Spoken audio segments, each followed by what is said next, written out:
I'm John Paul with Icom. I'm here with Radios in Action and Brian Urban, and we're going to talk about technology in healthcare. Hi, Brian. How are you doing? Hey, John Paul. It's great to be here.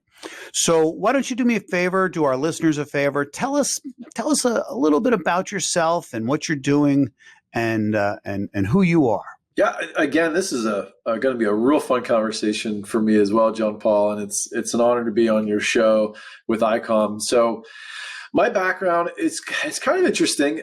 Most of my career, I've worked on the health plan side of the healthcare ecosystem.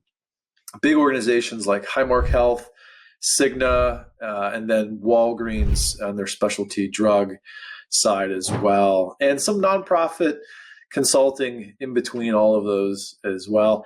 And what I do today, I guess all my work's kind of led me to being the innovation director for FinThrive. I also touch what we call our emerging markets. So that's life science, ambulatory, and then also health plans as well, integrated delivery networks in that same sense.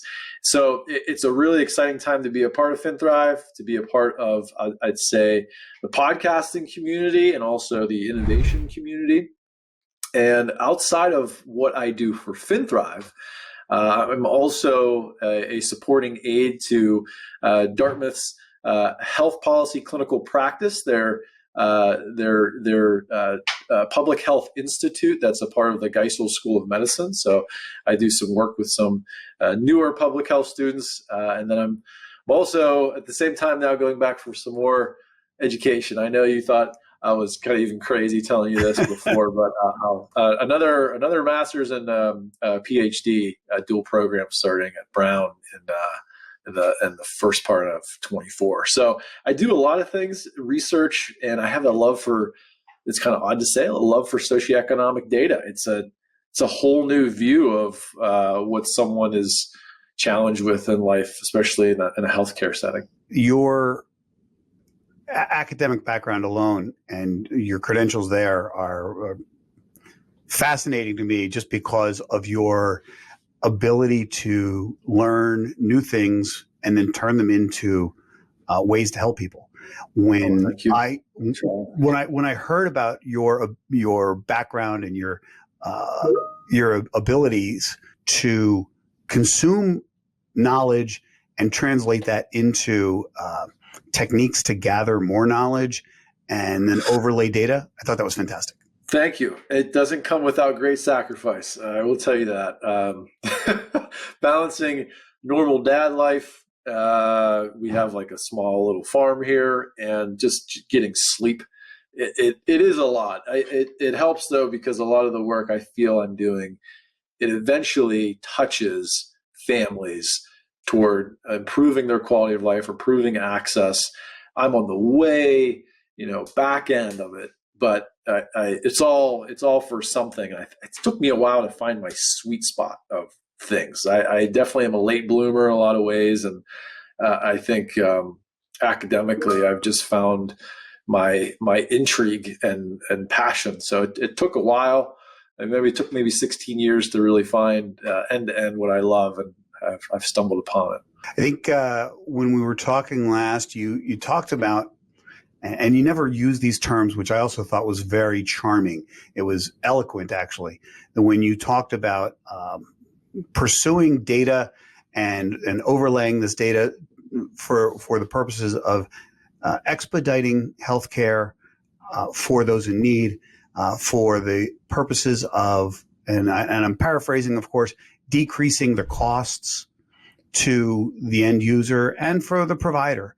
And then, of course, the quality of life situation. But those three things right there are things that are impacting people globally, and they're going to continue to. The costs are astronomical as they are, so any support and help is fantastic.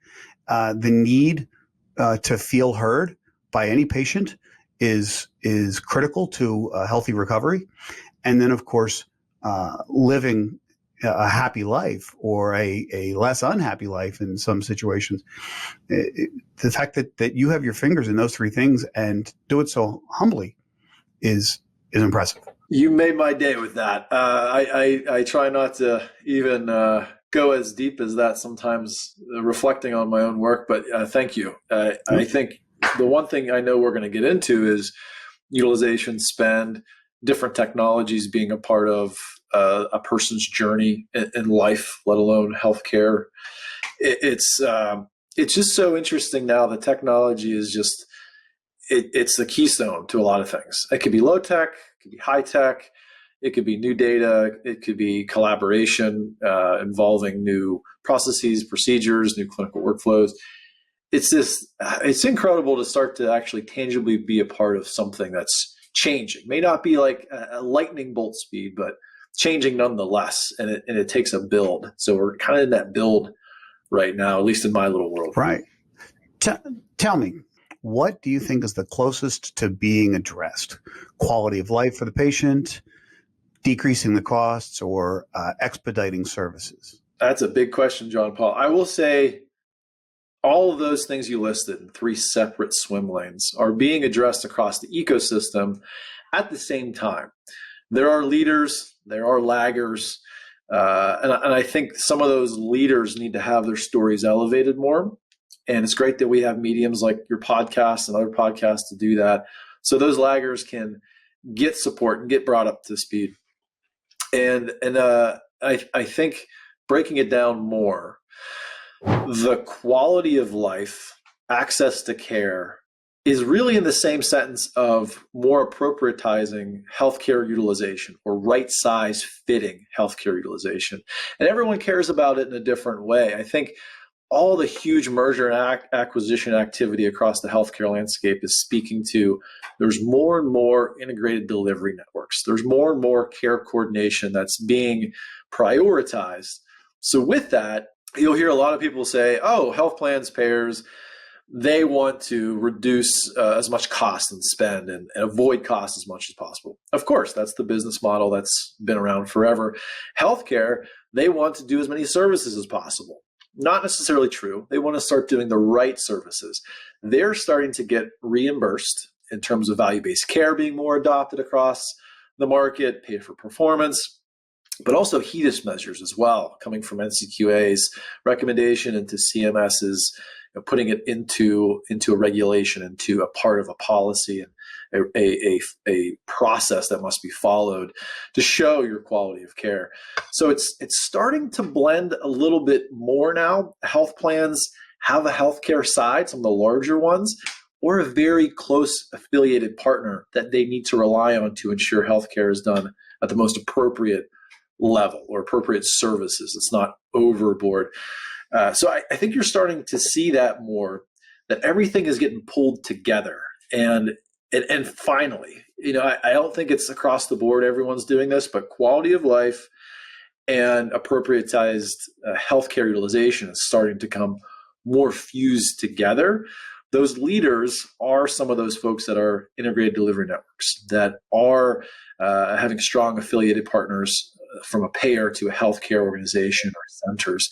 So those leaders are really starting to show in some of the other areas, the laggers that are maybe just right now a standalone small payer or a niche payer, starting to bring them up to speed. So these things are actually fusing together from what I see and who I interact with in the marketplace. There's a lot going on there. When I hear that there's a lot of players and multiple swim lanes, of course, as you said, is there a governing body that says we need to talk to each other, we need to prioritize, we need to advance together? Is it a race to the finish for each 3 lanes? Is it something where people are looking at what other people are doing and trying to compete in the marketplace, or are they trying to work together and achieve a common goal? I like to think of it as the latter, but not always so. There's collaboration within more of a co-opetition type of perspective. So I think what's really unique over the last maybe 5 to 10 years with the first question you had, a lot of large private payers are now they're not just payers. They don't have just underwriting and coverage for healthcare type as their core business. They're like healthcare technologists. I mean, you think about Cigna, they now have consumed and wholly owned MD Live. That partnership started many moons ago, but now it's kind of a core function of people accessing care. They have them underneath. They also have a PBM, a pharmacy benefit manager. Underneath them, they have a mental health and wellness spinoff, Evernorth. They're a very huge sphere of healthcare, but it's beyond that. It's also financial services. It's also engagement. It's all access to other types of apps and wellness discounts that are retail and expanded marketplace in the U.S. Then they also have a huge international footprint. I think the same with United, Evolence, Humana. They've just grown so large that they're these mammoths, and they're healthcare technologists as well as more of their core function. I find like that's put a very big separation between them, Blue Cross Blue Shield entities, Medicare Advantage standalone plans. It's a very different world, and I think it's a race to the highest amount of member satisfaction and engagement. And in terms of CMS, the Center for Medicaid, Medicare Services, and NCQA, National Committee for Quality Assurance, they look at this as if you don't have these lives engaged, you are not going to do a good job at lining up the appropriate healthcare utilization, healthcare access, and also experience. People have a tremendous menu for choice now. It's becoming more of a consumer world, but not a very well-informed consumer world. I think that's the big difference between the healthcare sectors that break down in retail, life insurance, health insurance, and then everything in between. So it's starting to be a race toward who you engage in the best way, and are they being satisfied? Is their experience good? Is it up to par? That's like one of the biggest differentiators, and you can't make that happen if you don't have a village of partners. So I think the right partnerships, the right level and modalities of engagement, it's becoming more of that race toward that from what I'm seeing. And I think everything else is kind of just a cost rate game. I mean, everything's kind of flattening out in that way, but the experience side, like that's what's really starting to be more of the next S curve here with how people approach this in a meaningful way, not just a ton of apps and stuff like that, but in a more personalized way. So how do you see the next couple of developments in technology making the experience of a patient, a homebound patient, or somebody with modality issues? How do you see technology improving the quality of that person's day or week? And this is fun because this is what we talked about before the podcast recording here, John Paul. I find Icom in particular really fascinating. And I'm sure there's a lot of other players in this space, but Icom in particular, when you're thinking about a population 65 and older, maybe long-term disability challenges as well, I think about, in a few years, 5 years down the road-ish, we have about 90 million plus individuals 65 and older in the US. You take a few percents of that. Who's having to care for these individuals in their own home? I have older in-law, and not knowing how she's doing living alone is really challenging. That creates not only an economic stress on family, a mental health stress on family, but also an economic effect on the local community. We have to depend on people that are 5.5 hours away from us to check on my mother-in-law. This is a real example. And this isn't like a weekly thing. It's a daily thing. Sometimes it's an hourly thing. She's recovered from several strokes. And that's a scary thing. So as younger parents and having an older parent that we have to take care of, the sandwich generation is real, and it creates a lot of challenges. But by having a technology to bridge not only communication, but mental health, I'd say mental health solution for our sanity, like a press to talk type of technology like Icom has, extremely helpful. I mean, this goes beyond just checking on someone. It gives you sanity. It gives you just a moment of calm, like everything's okay. It's also great in emergent and urgent situations. So you think about the cost downstream. If, say, my mother-in-law would fall, not be able to get up, it could be a long time if she doesn't have anything accessible to her to be able to communicate to somebody. And not only that, they're in rural America. They're in rural Pennsylvania. There aren't hospitals around the corner. There aren't ambulances and fire trucks around the corner. It can take a long time to help somebody. So just thinking about downstream costs and healthcare utilization, things can be offset with technology. And not just with Icom, but a lot of other players out there too that have voice-enabled capabilities from a hardware device standpoint too. So it's something critical, I think, for that particular population. It could apply to a lot of other populations, but learning about Icom, I think immediately in my family scenario. So I think you as an example, not to go to Icom as a specific example, but I think it's a great one for technology being a part of bridging mental health, bridging healthcare utilization, communication, everything has so many applications, and I think that's one of the big keystones for technology advancing and being adopted in a variety of different populations. And I think a lot about Medicare Advantage health plans in the US. So there is something that was brought to market from CMS back in about 2019, 2018, saying that Medicare Advantage health plans could now offer what's called social determinants of health, or SDOH, based supplemental benefits, which is great. So you've seen a lot of health plans like Cigna, United, I think even Aetna as well, have more of a robust offering that are these additional benefit packages with a core healthcare coverage package being a Medicare Advantage beneficiary. And that could be transportation support, food delivery, medication access to in terms of getting refills on time, calendar appointments for your next wellness checkups. All those kinds of things are great. They're soft plays.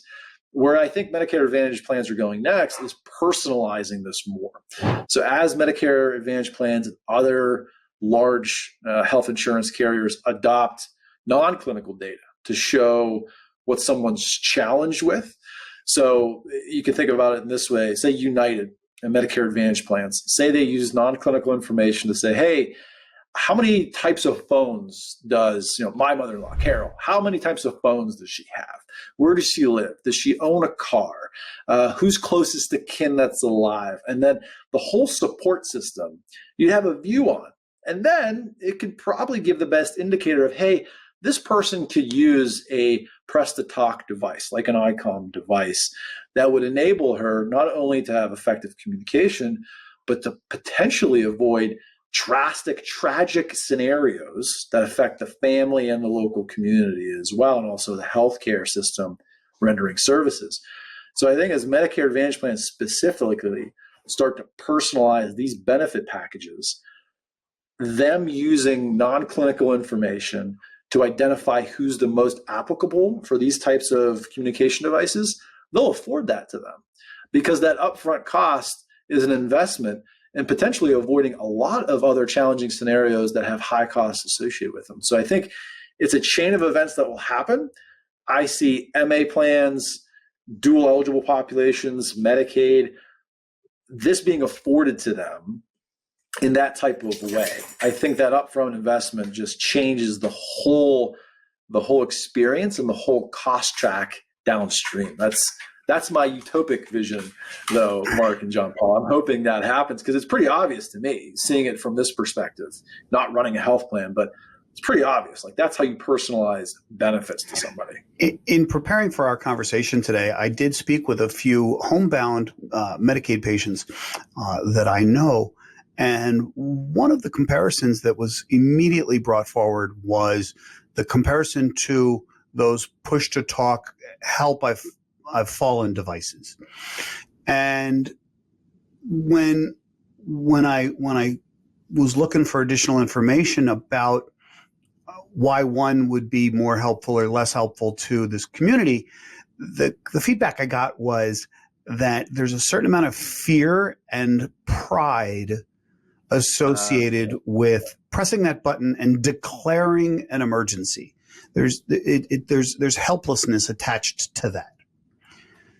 And to have, like your words indicated, an Icom device that simply puts you in touch with a friend or a family member a little further away than the next room, gave the freedom, afforded the freedom of the person, the patient, to just check in, to ask innocuous questions, to become familiar enough with the device that just asking the score of the last night's game was a comfort factor. And when they became comfortable with the concept of the device, they became happier using it, less afraid to be embarrassed by declaring an emergency, that this became an attractive option for them. Yeah. Now that I've painted that word picture for you, do you see in the cultures that you're studying, do you see that being a viable argument? I do. Actually, I see that as being a very understandable use case to it. And I'll give you a couple examples of why I said that. So the first aid alert necklaces and wristbands, I believe, that are have been traditionally in the market for those of fall risk for many decades. That is kind of an emergency white flag. I need help. There's no back and forth communication. There's no responsiveness. But if you have this type of device in your daily life as a user, it's adopted. It's a part of your routine. It's a part of your practice. It's not just for an emergent or urgent use. It's a part of how you can communicate. So when you need something, you could do it. When you want to say something, you could do it. And it's not just a one-to-one. I think it's one-to-many, because that device can be used, say, on my end, talking to my children's grandparents. They can communicate to grandma. So, it's not just me. They can say something to engage her. And I think that's really important from a user acceptability, adoption, a comfort perspective. Like that type of design for a person is really important. I'm glad you shared that. And as a specific example, I've talked to some great folks with My Place Health. They are accelerating the PACE model being focusing on the elderly and frail populations in the U.S., trying to keep them living at home and independently as long as possible, not only for their freedom and their wellness, but also for the family, logistically, economically, how it helps offset a lot of things that most families aren't set up to handle, to take in loved ones, to live with them, or to afford private paid nursing facilities, which are outrageously expensive these days. So, and thinking about that type of PACE model, it's been around for a long time. Like that type of technology helps people live independently longer and having a sense of freedom and autonomy. Like that's all we have in a human condition that we know for the most part to be true, is like we have the ability to do things at our own will for the most part, So I think that's really important. And if it's a simple technology like this, why wouldn't that be integrated into our healthcare ecosystem for the most appropriate populations? But yeah, a long way of saying I couldn't agree more.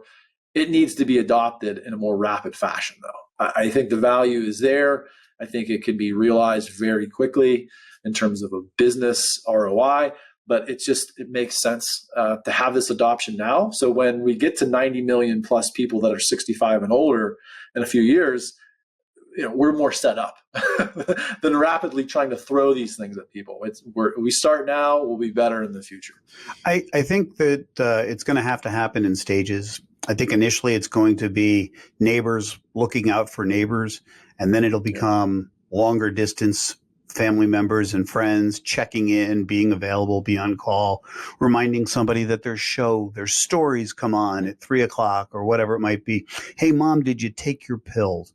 And then it's going to grow into the visiting nurse being available to listen to maybe 40 patients in a week that they would normally go visit, they would also be available at the push of a button to communicate with those patients in a more emergent situation or more pressing matters, and then eventually channel it all the way up in direct pipeline into a health system with an advocate listening and supporting, and then in measured increments, working its way up to integrating the technology into home access and patient access and monitoring and things.